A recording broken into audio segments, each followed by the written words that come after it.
Hey, we back. It's time for spoilers about the Bone Orchard. This book slaps so hard. I finished this book at 3 in the morning, and then Oh I lay gosh. down on the couch and I stared at the ceiling for 10 straight minutes.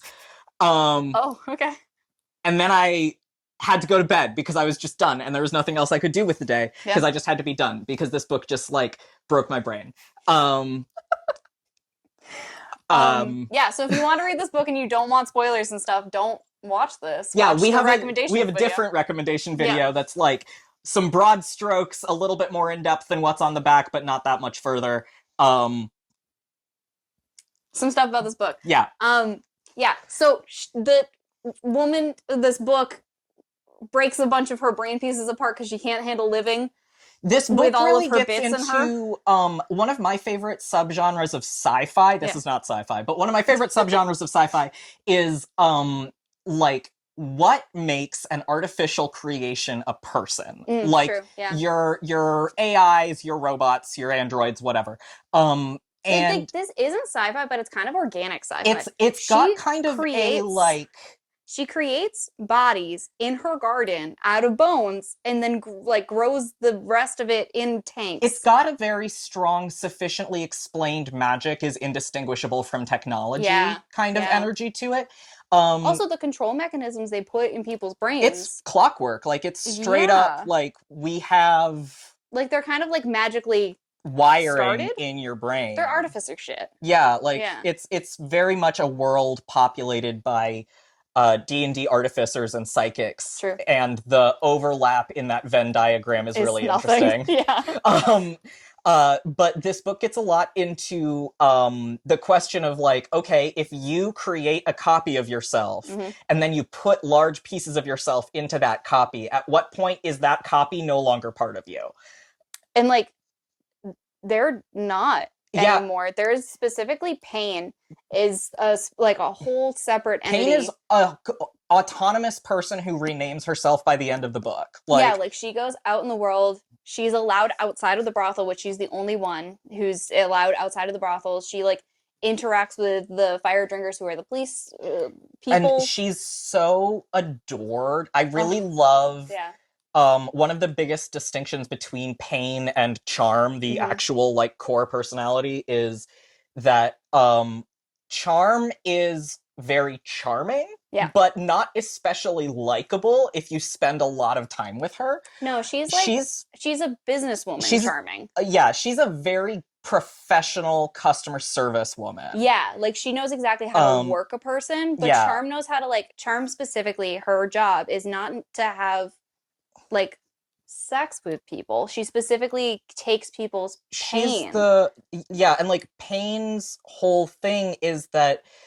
all she is, everyone else holds like pieces of Charm's memory, pieces of Charm's like experiences, her personality, but all Pain is a place to put physical pain. Yeah. And so she starts as a blank slate and grows into her own person, and the person she grows into is like so beloved by the people around her. And like I think probably the part of this book that brought me the closest to just like bursting into tears, because I was reading it at 2 a.m, is there's a whole section of the city just devolving into the uprising, riots and chaos, and there's a whole sequence of Pain needing to cross the city while it is unquestionably too dangerous to go outside, and people just like stepping away from real actual riots to like protect her and make sure she can cross the city. And it's so it's such a huge difference from the way that all of these fragments have been treated through the course of the book, because they are treated as pieces of Charm. And then you get to see how everyone interacts with Pain outside in the real world on their own, and it's they see her as a whole person, and like as a person they love a lot, and it's so compelling and interesting, and the like development of that autonomous personality all the way through to the like end of her being her own person with her own name and her own like priorities and a person she's in love with. It's so It's so good. It's so and compelling. It's It's so so slow. satisfying. Yeah.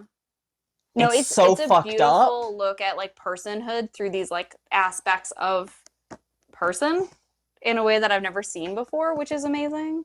Yeah, but then the whole book is actually like it's a murder mystery. The whole thing is a murder mystery. But yeah. like that's not what is important. There's this whole like very layered And, like, concept of like morality and humanity and all these like other things that are, and then you get like Charm's whole backstory and why she split herself into different pieces and the war that's happening you and get like this, all these like the uprising of the town. There's so much happening in this book and it's not that long. It's not. This book is not that long. I would read 5 more books set in this universe. I want to read the book that starts like the morning after the end of this book and goes for the next like 6 months of political chaos. Yeah. Like I want to know everything about the fire drinker and Pain. I want to know everything about Captain Oram so badly. Or like spin-offs about every one of the bone ghosts. Obsessed with him. Ugh. I'm obsessed with him. I want to know about Charm's sister, who we only hear about very briefly, very offhand. Yep. What are the Sons of the Emperor doing now? Most of them are fucking dead, and I'm happy for them. And that's good. I'm happy to hear it. But like this book gets so deep into like the concept of because so many of the abilities in this are empathy, telepathy, some sort of like cognitive connection. They get really deep into how those abilities would honestly be an enormous problem in a lot of what you would consider classic fantasy settings. True. What happens if you have a powerful empath leading an army? Oh, true. And the answer to that question is all bad things. Yeah. Only bad things. He's insane and he did terrible stuff. Yep. And like the willingness to just sit down and be like, let's play this fantasy question all the way out to the logical conclusion. What does happen if someone is like a gifted empath in a position of power? What does happen if you have such good telekinesis you can mess with someone's brain? And like, I want to hear about it. I want to know everything about it. I want to know what happens every minute of every day for the 6 months following this book. Yeah, like, hey, Miss Mueller, could you write more books? This is her debut. This is her debut. Yeah, so in short, this book is I can't believe you got me into this book and this woman doesn't have any other books. I didn't know. I'm gonna blame you anyway. I picked this up by accident at a bookstore, based mostly on the cover. Because the cover fucks. And I really like a murder mystery. Yeah. So in short, this is amazing. Really look at the trigger warnings. Oh my god, yeah. We're going to put that up in here as well. We have it in the other video. Some really horrible stuff happens to women. This is a book about bad things happening to people, but if you're comfortable with that, I recommend it. Yeah, so look at that. Read reviews on our Storygraphs, too. There's also more information in there. I wrote my review at 3 in the morning, so I don't know how coherent it is. I think it's a lot of just me being like, this book broke my brain. Okay, we'll check the warnings. But yeah, and enjoy this. If you enjoy this because we did it, we recommended it, let us know. And so yeah, have a great day. Bye.